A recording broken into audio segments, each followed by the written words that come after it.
Hi everyone, welcome back to Code Step by Step. My name is Anil. In this part of Angular, we will learn how we can apply validation on a reactive form. So in last video, we created a simple reactive form with a two input field and one button. So we will continue the form from that video, because if I am going to create form again, then it will take around 5 to 6 minutes. So we should not waste the time to just creating the reactive form again, because if you want to know that, you can watch our last video. Link is given in the description box, or you can just find it from the playlist. All right, so after that, what we will do, first of all, as I told you, we will use the form from last video. Then we have to import the validators, we have to apply these validators, and we have to define the getters. Sorry. So why we have to define the getters? Because with the help of getters, we can show the error message whenever any field is invalid, and at the last we will show these error messages with the help of getters and disable the button until any field is invalid of our form. All right, so what kind of validations we will apply? We will apply the email validation, required validation, alphanumeric validations, min and max with validation and all right, so let's go through the code from last video that we just created in the last video.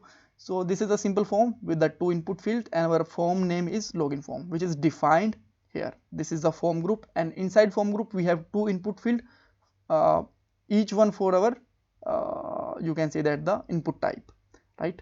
We have the two input type, user and password, and with the two form controls. So let's say if we have three inputs here, then we have to define three form controls, but we have only two. That's okay, we will just work with the two only. So now first of all, we have to import the validators from our reactive form. After that, first of all, let's just remove these default values. We don't need them. Now you will find that our form is blank by default. So when you have to apply the validations, you can pass the second parameter as an array and just define the validations here, like validators dot required. But only that way we cannot show the, you can see that, error message here. But one thing is that our form is still invalid. You can see that in the class we have a ng invalid. If I entered something inside it, because that was the required, so we cannot leave it empty. After just entering something, this is valid. But how we can just use this ng valid, just you can say that the below to that field and show the error message. For that, the first thing is that we have to just show a getter here, right? As I told you in the points of this video. So how it actually work? So we have to define a function. You can just take any name, like user for user field or password for password field. Even you can use the another name also, like login user or whatever you want, but user is more recommended because this is matched with our input field. After that, just simply return and just use here this dot form control dot get, and in this get we have to just get this our input field property like this. And now this getter will help us to show the error message. How? So just come back here, apply a span here, and now just simply just write something here. Let's say hello, or you can just write something meaningful, like this input field is not valid, right? So now what we can do here, just simply put here star ng if, and just simply use here if there is some user field is defined and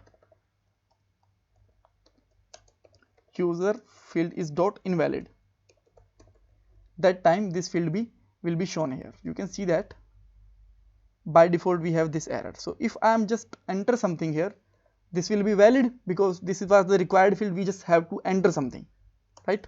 And if I just remove it again, there is a message again. So it should be in the red color, because black color is not look like this is the actual validation error and all.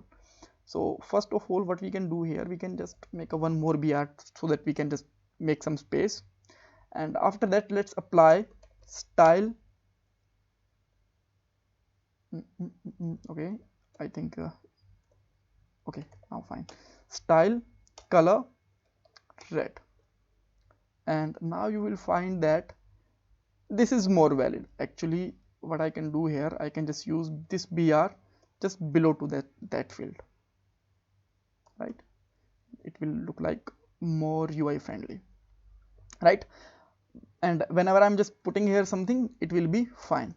But this should not be look like this. So whenever I am entering something, then this field should be this error message should be visible, because might be I just want to visit this page, I don't want to make the login, right? That time this error message should not be visible. It only visible whenever I'm trying to enter something, or just I come back after not entering something. For that, what you can do here, there is a one more class which will tell that this field is touched or untouched. Touched means if we just focused once, then it will be touched. I just refresh this page and you can see that this is untouched till now. So if I just focused over it and come back here, then this is untouched. So now what we can do here, we can apply that condition also, and user dot touched. Now it will show error only once if you just enter the mouse, or you want to just type something and you just get back to from that field. So by default there is a no error message. I just try to enter something but I did not enter, and I come back. Now this field is error showing here, right? Great. So now the second thing is, now let's say you just want to that user can only enter the email inside it, right? Let's say for a moment I can just enter something here, anything here, but it should not be like this. There should be only a proper email. So how you can apply this? For that, you just need to come back here, and after comma just simply put here validator dot email. And now if you just enter something, let's say just a or just something, and you just come back to side, it will say that it is invalid. And if you just put here some valid email address dot gmail.com, it will work fine, right? So with that way we can apply the email validation also. So see, there is a one more issue. This field is invalid, but still this button is working. It should not be like this. This button should also be disabled. So how we can do it? As our input field is invalid, our form also be invalid that time. So we can check that if our form is invalid, then this button should be disabled, and simply choose here login form dot invalid, and now you will find that by default it will be disabled. You can see that. Now I just put this their email address, let's say test@gmail.com, and our login button is enabled. That is perfect. So again, let's say you want to apply this thing with the password also. So what you need to do? So again, you just need to make a getter. You can put any name to this getter. Let's say I'm putting here password, and just get the password form control from here like this. And now this password use here as a we are using the user, right? So let me just copy this field from here, and let me apply it over like this, and you just replace with the user to the password invalid, and password should be touched. And here you can see that password input field is invalid, and here you can just put here user input field is invalid. Okay, so let me check what's going with it. I think I just put here. Okay, so it should be closed here like this, and here we can put our password like this. Now it will be work fine. So by default, but we did not applied here any validation till now. So let me apply any validation. First of all, let's simply apply validation for required. We'll check everything one by one, and now you will find that our button is disabled and nothing, there is no error message. So if I just entered in the password, come back without entering anything, it will show the error. I just put here something, let's say 123, and put the proper email, test@abc.com, then our button is enabled and this is working fine. If password is again not valid, then disable button will not gonna work. So how we can apply the minimum character validation with it? So for that, let's simply use here comma validators dot min length.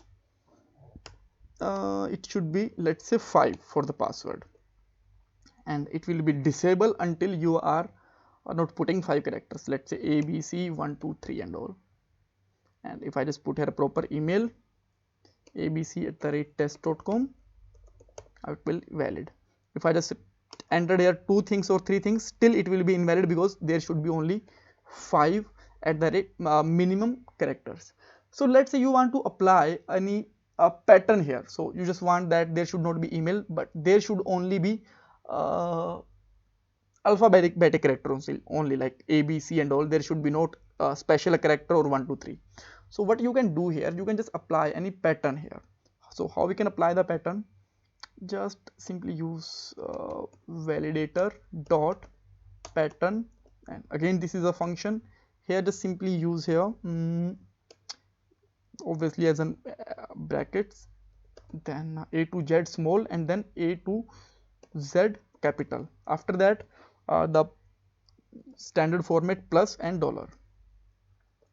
And now you will find that if you are trying to enter something wrong, let's say just you put here 1, 2, 3, it will tell that this is invalid. If I just put here 1, 2, 3, still it will invalid, but it will just only accept A, B, C or Peter, just only alphabetic characters, and it need 5 characters, A, B, C, 1, 2, 3 and all, and login will work.